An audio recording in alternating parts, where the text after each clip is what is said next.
Hi, my name's Ian Wallace. I call myself the Messed Up Counsellor, which is quite an intriguing name. And the podcast you're about to see is one of many, and we've been doing about a year now. So you can look back and see all the things we've talked about with guests and on my own over the process. A lot of the information I use in the podcast initially came from the first book I wrote in 2011. Why do we do that? What do we do about it? And that came out and was the basis of all my learning, understanding at that time, which is going back a few years now. And that process of understanding how the world works for people, how we can alter, change, and adapt it, was kind of what it was there to do with the initial stages. I've made that now an audiobook as well, so it's available on Amazon as an audio file that you can check out and you can download to your heart's content, and hopefully that will be helpful.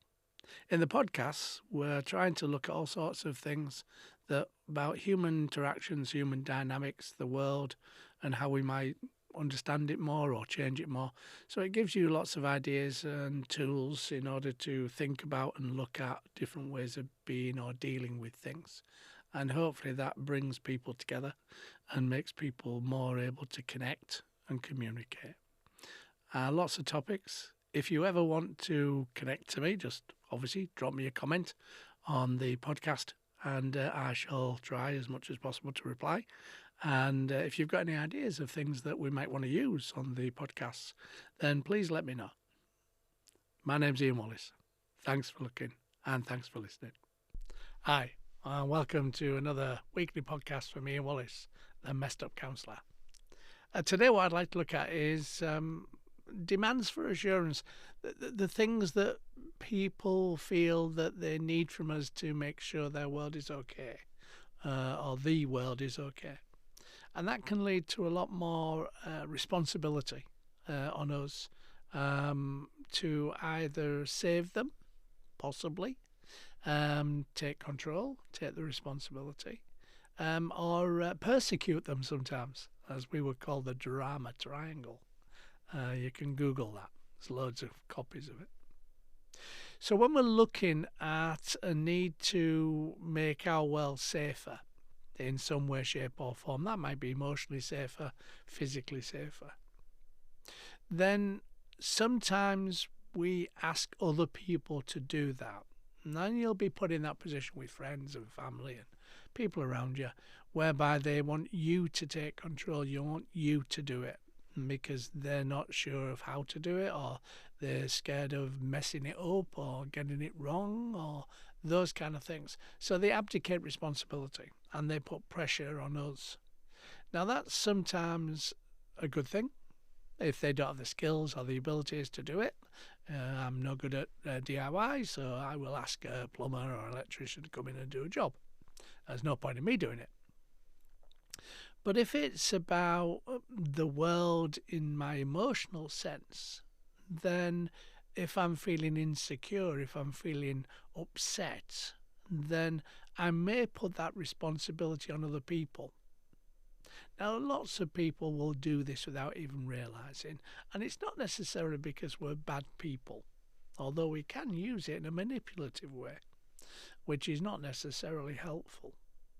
But because our world is experienced through us, if I'm feeling insecure in my world for whatever reason, then I might lay that onto somebody else to, as I said, take control or make something happen. So if, for example, I wasn't feeling comfortable driving, for example, somebody has to drive, so I might ask somebody else to do it. Now, they may not necessarily feel comfortable driving at that moment in time, but they may feel pressure from me, because I'm requesting it, that they need to do something. They need to action something to take control. Now, that aspect of engagement, of communication, is sometimes subtle. I mean, obviously, that's quite direct. And it might be because I've had a drink and I shouldn't drive, for example. So when we're doing it subtly, we don't even realise we're doing it with our communication, our process. So we might abdicate responsibility for all sorts of reasons. And we might put pressure on people who think they should help us, but maybe they shouldn't help us. So when we're doing counselling, we don't necessarily direct people unless it's a safety situation, because that would be us taking control of their world. And so we offer opportunities to the other person to take control, take that aspect, and then they move that process and enable them to take responsibility, to make it so they can do that in the future. They've got more tools in their toolbox in order to make sure that when they're not with us, then they can make those kind of decisions, ideas, and make those actions or reactions. So when we're looking at that process in the counselling room, we will offer different ways of looking at things, but we won't tell people what to do. I say unless it's safety, and obviously that's different. Sometimes clients will want us to take control.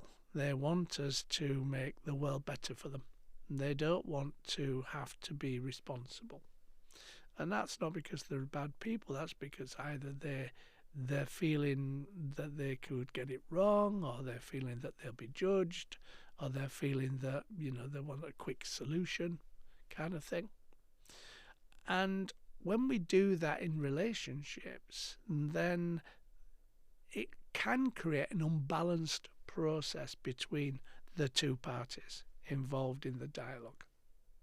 So say, for instance, you're with a partner and you're feeling that your world is not safe and secure, not with the partner, but with life in general. Say there's an aspect of you thinking that maybe you could be reprimanded at work or school or things of that nature. Then that aspect might make you react in a way that either takes responsibility, I'll get it sorted, or you might abdicate responsibility. Now, you may not do that directly in an interactive process. So you might not say to the person, can you go to school and do this for me? You might do it in an insecure process. You might create a disturbance. You might create a situation, scenario where you become troublesome. You become an issue with their world. So you may do situations, scenarios, actions or reactions that create obstacles or create unpleasantness. So that aspect, when we're looking at it, don't always, as I've said in previous podcasts, that what and why process. Don't look at what they're doing, look at why they're doing it. Because they might be trying to open up a dialogue with you. They might be able to share things with you that they feel uncomfortable with or they don't understand. So they create a disturbance in that relationship, which is not the problem relationship, in order to have a dialogue, to get a connection. Now, we might think that we need to make their world okay, so we try and save. But in their world, they may think that we're trying to control, persecute. So this is where the drama triangle bit comes in, because in that process, if we don't understand the dynamics that's going on around us, we can make the wrong decision. We can say, okay, I think you need help, so I will do this.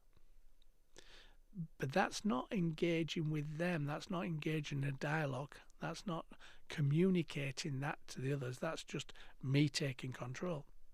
So they may think that, well, actually, you're trying to control me. You're not giving me a voice, not giving me a chance, not giving me some way of working the world that means that I have an option. So those kind of things can be very confusing. And trying to unpick all that is not easy sometimes, which is why counselling sometimes is helpful, because we are not involved in the dialogue, the process, the actions and reactions or the outcomes. And we can kind of be more subjective. We can look at things in different ways. So when we're engaging with people who become disruptive, don't automatically assume that they're just wanting to be disruptive. Look at the reasons behind them. Look at what's actually going on for them. Because sometimes they may be looking for an assurance from us. They might look for some aspect of joining, connecting, being more able to support, to reflect. We may not need to do anything as an action. We might need to just listen to them so that they can have that dialogue. They can have that assurance that we will be there if this happens or that happens or the other happens. But if we move into rescuer, we move into that aspect of making something happen, then we might not necessarily be helpful. It might be something that we're taking control, that we're not allowing them to have a choice. Now, that might not be because we're bad people. That may be because we care about them, we love them, we want them to be okay, quite naturally. And those things are good motivations, obviously. But the actions that we use in order to make that happen might not be helpful. So when people are looking for assurance, they're looking for us to feel that they're supported or understood, then they may not be able to have that direct conversation. They might not be able to say, that's what we want. And human beings confuse things enormously sometimes with outcomes because they're not able to be vulnerable enough to talk about what they would like or not like or how they want to see the world or work the world. Yeah, typical example would be, if you're in a heated argument with somebody, they may say to you, get out of here, I never want to see you again.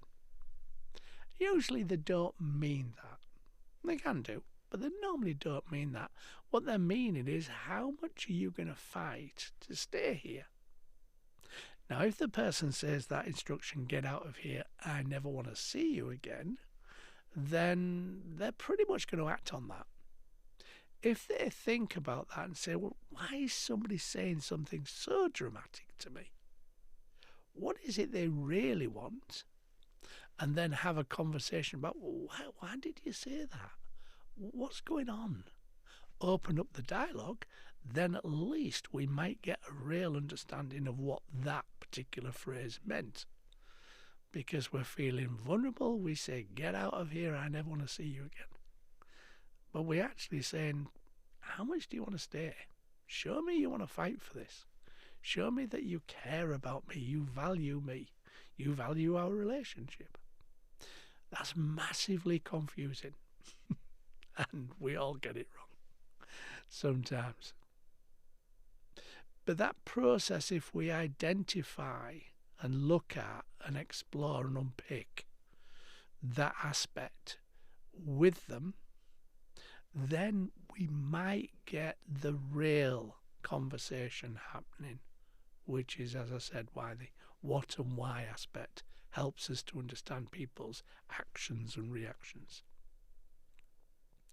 And as we're looking at that, as we're sharing that, as we can see that they're looking for us to be supportive, to be responsive, to show that we care, we want to be with them.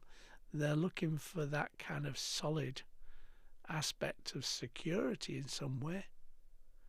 Then we might be able to understand what it is that's really going on. But when people demand assurance from us, demand that process, and they don't always do it in a constructive or helpful way, as I've said, then we think we have to do something. We think we have to make something happen. And a lot of my conversations about conflict in couple relationships are pretty much that in its essence, its basic understanding, is that somebody just wants to be listened to, not action taken. And if we move into action, solution, focused without reference to them, then they will see that possibly as controlling, manipulative. And I've said in previous contexts, care and control is a continuum, and we never know where we are on it unless we have a conversation with the other person. So that demand for assurance, don't see that as needing to have or do anything. Have a think about, what is it they're trying to really say to me? What is it they're trying to get from me? What do they need? And open that conversation, open that discussion. Because until we do, then we don't know where we are. We don't know what is needed or required, or what the outcome's going to be, because we have taken that rescuer process. And then we are feeling as though we're rescuing a solution, but they may see us as we are persecuting them. We are trying to take control and not give them a choice. So it's a very awkward and sometimes very subtle. It's not as in your face as get out of here, I never want to see you again. Sometimes it's much more subtle than that. But people look for assurances. People look for security and safety, usually emotionally as well as physically. And they want us just to listen, support, value, and respect them, even if they don't want us to do anything. That will be the main product that they're looking to achieve. So if you're in a dialogue with somebody else and they say something outlandish, then, as I've said, try and engage with it, try and understand it, try and unpick it, try and see what's really being said. And if they can show that vulnerability and they can say, no, actually, I want you to say how much you want to be with me or you want to be here, then that dialogue will be really helpful to everybody, because then we can solve it, then we can sort it, then we can understand the real reasons for that piece of communication being given. And we can both together build that process of reassurance. Human beings don't like to get things wrong, usually, because we're brought up in a world that says you have to get things right. We do that at school, we do that at home, we do that in our formative years. And we're building the world through those experiences. So when we look at that aspect of possibly getting things wrong or not having answers, it makes us feel very vulnerable. And sometimes we don't react well to that. So trying to have those conversations with young people, definitely growing up, that actually everything isn't right or wrong. It's a developmental process of understanding the world. And however we work that world depends on what we do with it. But as long as we can know that nothing is wrong, it's just a process of evaluation and choices, and those choices will develop us, will grow us, will make us understand that, no, next time I don't do that, I do this. We evolve and we grow and we become. Society, unfortunately, doesn't necessarily lend us to do that. It is more right or wrong. But it is a process, I'm afraid. So demands for assurance are normal, they're natural. They may not be given in a very cohesive, easy way to understand sometimes, but try to unpick it, try to understand it, try to have a conversation of exploration with it, and then hopefully you'll get a better outcome. Hopefully all that made sense, or maybe I was just babbling. If it did, then I'm grateful, thankful that you've listened to it all the way through. If it didn't, then delve into it a bit more. You never know, you might make sense of it. And like, share, subscribe, make other people aware. because you never know when it's going to be helpful for them. My name's Ian Wallace. I'm the Messed Up Counsellor. Take care. Hi, thanks for listening to the podcast, and hopefully it made sense and was interesting for you. Please subscribe, like, and share. With the podcasts, you never know who will be helped by the things we talk about, things we share. We don't normally tell people our problems, but by sharing it and helping other people to understand things. The book Insecurity, It's All About Me, is also available now through Amazon. And it gives you an understanding of what drives insecurity, how insecurity works within our human dynamics, and how you can get a much more secure connection with people. It gives you lots of ideas and thoughts, which is really good. So thanks for listening. Subscribe, like, share, hit the button. And if you've got any comments, please give me them and I'll do my best to answer them. Thanks very much. Take care.